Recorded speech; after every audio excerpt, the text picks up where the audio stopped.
Olá!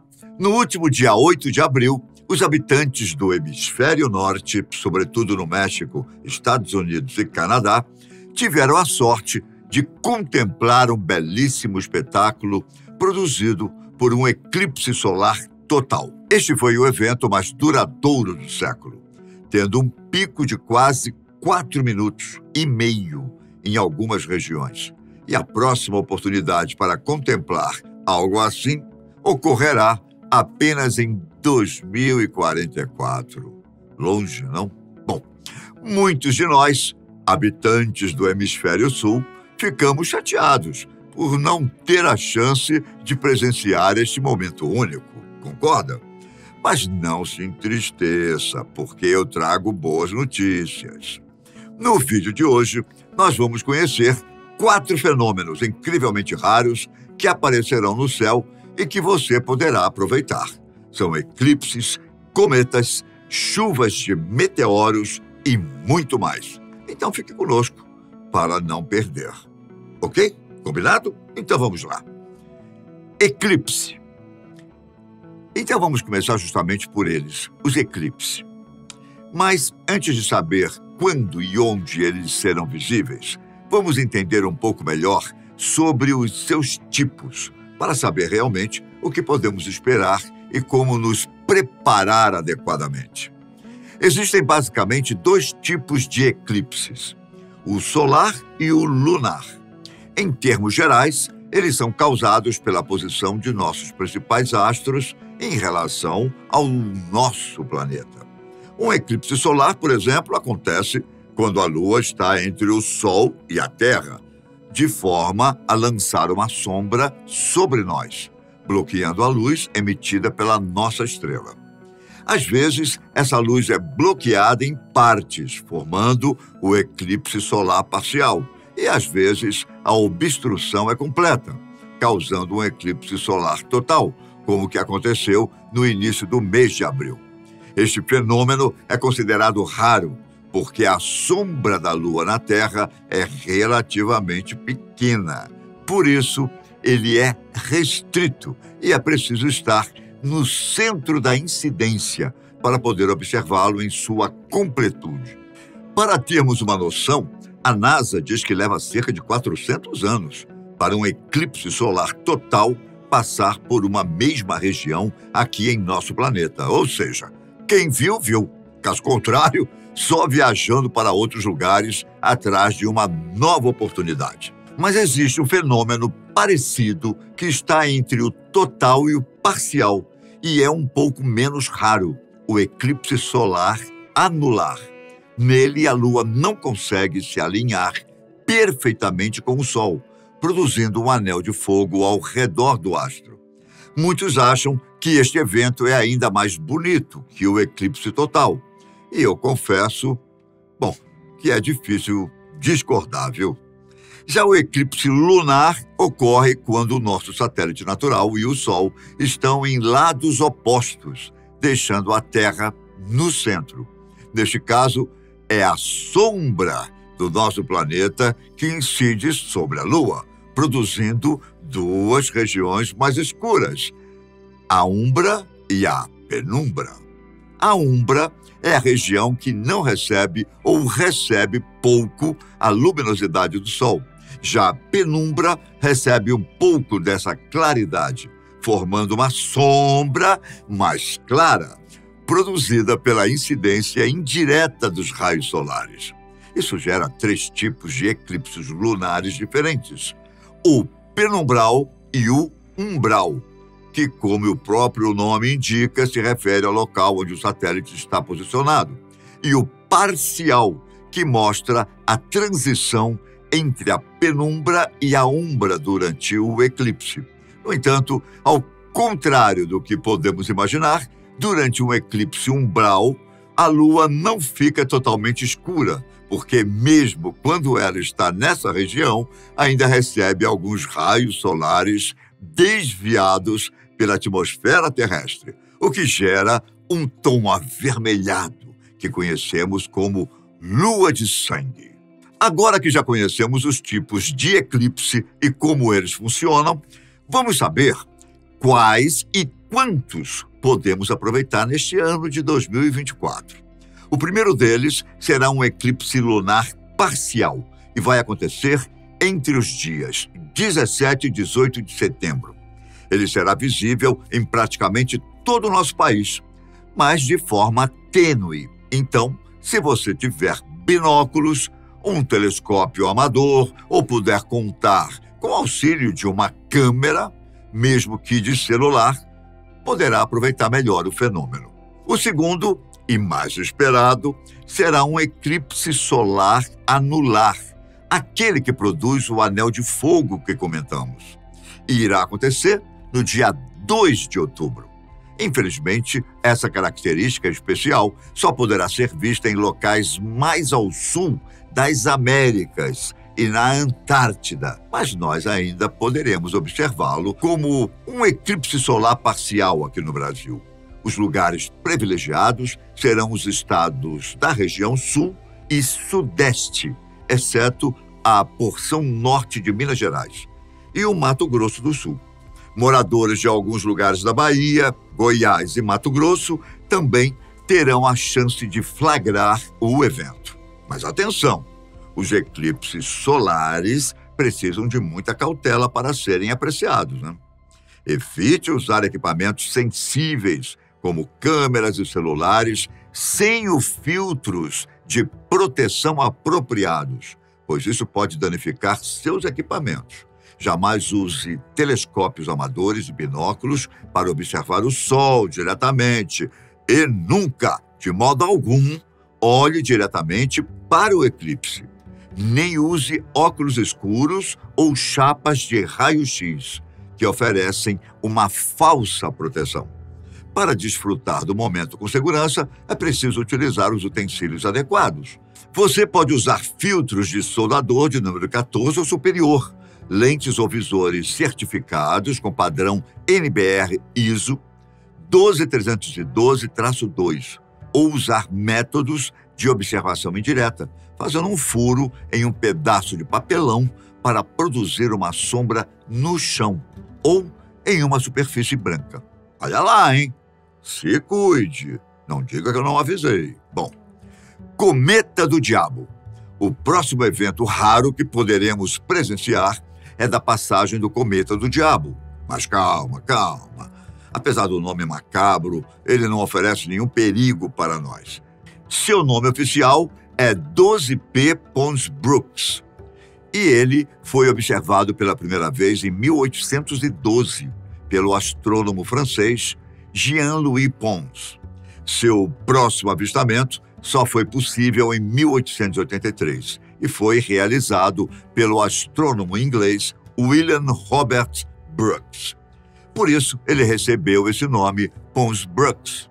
A maior parte dos cometas são formados por compostos de poeira, gases congelados, gelo e rochas, que se uniram após a formação do sistema solar.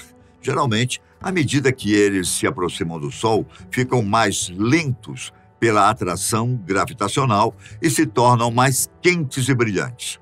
O gelo é sublimado em diversos gases e afasta a poeira, formando a tradicional cauda, que é associada aos cometas. Isso também aconteceu com o Cometa do Diabo. Mesmo ainda estando distante, em julho de 2023, ele sofreu uma série de erupções provocadas por seu aquecimento, que fizeram com que o seu brilho aumentasse em cerca de 100 vezes, permitindo que os astrônomos o observassem com seus telescópios modernos. Foi a nuvem provocada por essas explosões ou erupções que gerou o seu apelido, pois elas assumiram uma forma incomum que se assemelha a chifres. No entanto, não há nenhum motivo especial para a nuvem ter assumido esse formato. E, ao que parece, foi tudo obra do acaso mesmo. Segundo as estimativas dos cientistas, o Cometa do Diabo tem aproximadamente 17 quilômetros de diâmetro, sendo maior que o Monte Everest, que possui cerca de 9 quilômetros de altura. Contudo, esses números podem mudar, já que a mediação foi realizada a partir do brilho emitido pelo astro. visto que ainda não foi possível realizar uma observação direta. O 12P Pons Brooks é um cometa do tipo Halley. Isso é, possui uma órbita que dura entre 20 e 200 anos. O Halley, que é um dos mais conhecidos por nós, tem uma trajetória que leva cerca de 76 anos para ser concluída, enquanto o 12P leva uma média de 71. Assim, a última vez que ele foi visto por aqui foi na década de 1950. Por isso, ele ainda não é tão conhecido, nem pôde ser tão estudado. Algumas pessoas na América do Norte puderam observar o cometa do Diabo durante o eclipse solar total do último dia 8 de abril, mas sua verdadeira aproximação deve começar a partir do dia 21 deste mesmo mês. O pico desta proximidade deve ocorrer no mês de junho, por volta do dia 2, momento em que será mais propício observá-lo aqui do nosso país.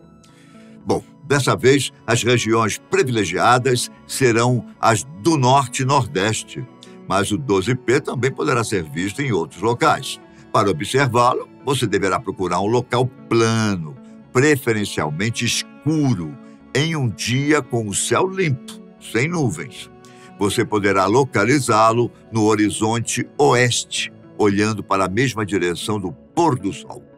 Os horários de sua passagem vão variar, dependendo de sua posição geográfica.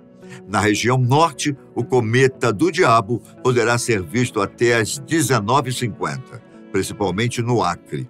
No Nordeste, será possível enxergá-lo entre 17h45 e 18h20 horas. No Sudeste e na maior parte das outras regiões, as pessoas podem procurá-lo até às 18h20 horas. Bom, depois desse evento, o cometa será novamente atraído para o sistema solar externo e só irá se aproximar de nós novamente em 2095. Então, boa sorte e aproveite. Cometa C 2023 A3, Tsuchinshan Atlas. E por falar em cometas, esse ano poderemos ser agraciados com a observação do C 2023, carinhosamente apelidado apenas de A3. Este cometa foi descoberto no começo de 2023 pelos programas Tsuchinshan, China, e Atlas, África do Sul, que foram anexados ao seu nome. Quando foi visto pela primeira vez, o astro estava a 1,09 bilhões de quilômetros de distância. Por isso, a maior parte das informações que traremos aqui ainda são estimativas, baseadas em cálculos matemáticos. Mas em vão, se é algo tão distante, por que ele está recebendo tanta atenção? Bom, acontece que, se as previsões se confirmarem, ele poderá ser o cometa mais brilhante das últimas décadas, se destacando no céu entre as estrelas mais chamativas que podemos observar. É melhor ficar de olho e estar preparado, será? Concorda com isso? Então vamos, não é? Estima-se que a órbita do A3 seja hiperbólica e que seu periélio, isto é, a máxima aproximação do Sol, deve ocorrer em 27 de setembro de 2024. A órbita hiperbólica é diferente da elíptica, a que estamos acostumados. A maioria dos cometas, com essa característica, tem origem na nuvem de Oort e fazem uma passagem única pelo sistema solar antes de serem lançados no espaço interplanetário. Ou seja, só existe essa chance de poder observá-lo. No dia 12 de outubro deste ano, o A3 fará sua maior aproximação da Terra, passando a cerca de 70,8 milhões de quilômetros do nosso planeta. Nesse dia, ele será visível durante o crepúsculo, aquele momento entre o fim do dia e começo da noite. E se as previsões se confirmarem, será possível vê-lo a olho nu. Os números relativos à trajetória do cometa, o momento e a distância em que ele passará por nós são mais fáceis de prever, Mas existem muitas outras coisas que são mais circunstanciais. Por exemplo, os cientistas ainda não podem afirmar qual a verdadeira composição do objeto, nem mesmo se ele está ou não ativo, o que significa promover as explosões de poeira, tal qual o cometa do diabo está fazendo. Mas se ele tiver a composição esperada de gelo, gases congelados, poeira e rocha, e se ativar ao se aproximar da nossa estrela, esquentando e liberando os gases, pode ter certeza que teremos um show à parte, principalmente se ele provocar o espalhamento frontal, que é a ampliação do brilho provocada pela refração da luz solar nas partículas de poeira do cometa quando ele está entre a Terra e o Sol. Então fique ligado, marca aí na agenda para não esquecer. Depois não diga que eu não avisei, hein? Novamente. Bom, chuva de meteoros. Outro fenômeno incrível que poderemos observar este ano são as chuvas de meteoros. E são chuvas no plural mesmo, porque 2024 está abundante para isso. Ao todo, são esperados mais de 10 eventos como este, sendo alguns de menor intensidade e outros que realmente valem a sua atenção. Mas antes, vamos tirar esse elefante da sala, para que ninguém confunda cometa, meteoro e meteorito. Tudo bem? Ok? Cometas, como já vimos, são grandes objetos formados principalmente de rochas, gelo e gases, e que vagam pelo espaço, tendo uma órbita fixa no sistema solar ou não. Os meteoros e meteoritos são objetos menores derivados dos cometas.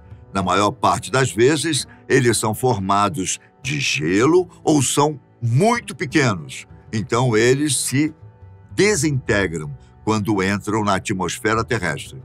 Quando eles são um pouco maiores e ou formados de rocha ou algum metal resistente e conseguem vencer a barreira formada pelas camadas de ar de nosso planeta, caindo no solo ou nos mares, eles recebem o nome de meteoritos. Assim de entender, não é não? Então vamos às chuvas. Um dos principais eventos em que você precisa ficar de olho é o Eta Aquarides, que tem meteoros provenientes do cometa Halley. Parece estranho, mas é isso mesmo.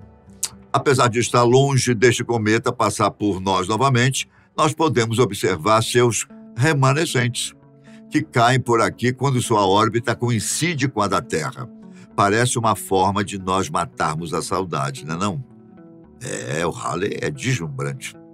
Bom, de acordo com a NASA, cada vez que o Halley faz sua passagem pelo sistema solar interior, seu núcleo lança uma camada de gelo e rocha no espaço, que acabam se tornando as chuvas Eta Aquaridia em maio e Oriônidas em outubro, que podem ser observadas na direção da constelação de Aquário.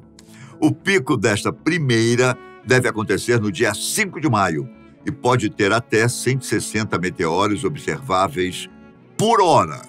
O segundo será um pouco mais discreto, tendo seu pico entre 21 e 22 de outubro, com até 25 meteoros por hora.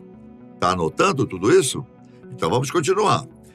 Em agosto será a vez dos restos do cometa 109P Swift-Turrell darem o seu show, produzindo a chuva de meteoros Perseidas. Segundo as agências espaciais, seu pico deve ocorrer por volta do dia 12 de agosto de 2024 e terá cerca de 80 quedas por hora. As chuvas Perseidas são um espetáculo à parte, pois são conhecidas por suas bolas de fogo e pelas explosões de luz e cor que podem persistir por mais tempo e gerar um halo maior e mais brilhante do que a maioria dos outros eventos. Para observá-la, basta olhar em direção à constelação de Perseu. Por fim, mas não menos importante, teremos as Geminídeas, a chuva produzida pelos vestígios do asteroide Phaethon. Seu pico está previsto para o dia 14 de dezembro e poderá contar com até 120 meteoros por hora. Ela começará ao pôr do sol na constelação de Gêmeos e, apesar de ser mais evidente no hemisfério norte, também será visível em outras latitudes. Então, não perca a oportunidade, hein? E aí, já sabe qual desses fenômenos você quer e poderá observar? Então não dorme no ponto, hein? Deixa anotado na agenda para não perder, hein? Eu fico por aqui, mas te vejo no próximo vídeo. Um grande abraço. Tchau!